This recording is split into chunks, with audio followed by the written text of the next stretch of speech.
সুপ্রিয় দর্শক, আসসালামু আলাইকুম ওয়া রাহমাতুল্লাহ। ওয়ারিদওয়ানা সন্তুষ্টি মিনাল্লাহি, আল্লাহর আকবার, যিনি বড় বা শ্রেষ্ঠ।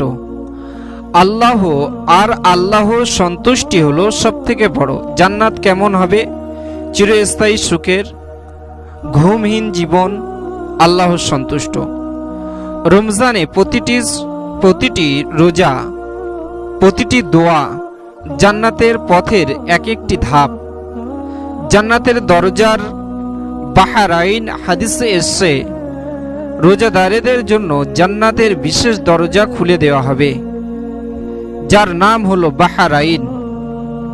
ভাবুন, একদিন ঘোষণা হবে রোজাদাররা কোথায়। রাইয়াত দরজা দিয়ে প্রবেশ করানো হবে। আল্লাহ আমাদের সেই তৌফিক দান করুক, আমিন। রমজান মাসে ইফতারের আগে তাহাজ্জুদের সময় সেজদা ও এই সময় আল্লাহ তাআলা বেশি বেশি দোয়া কবুল করে। সূরা বাকারার মধ্যে বলছে, ওয়া ইযা সাআলাকা ইবাদি, যখন তোমরা ডাকো আমাকে ইবাদতের মাধ্যমে, ফাইন্নি করিবু, আমি তোমাদের অতি নিকট থাকি, উজিবু দাওয়ানি আনিদ দাওয়াই, এবং তোমাদের ডাককে আমি শুনতে পাই।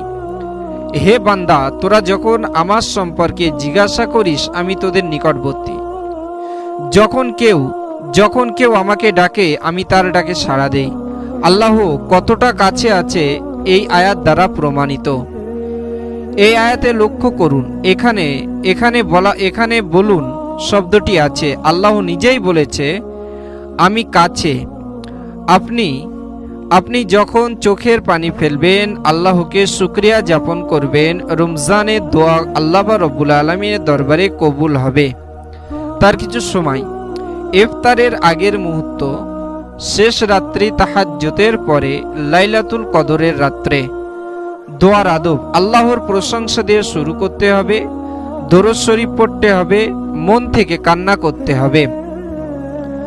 আবেগঘন মুহূর্ত নিয়ে আল্লাহকে বলতে হবে, আজ রাতে সিজদায় গিয়েছি, হে আমার পরওয়ারদিগার, আমাকে বদলে দিন।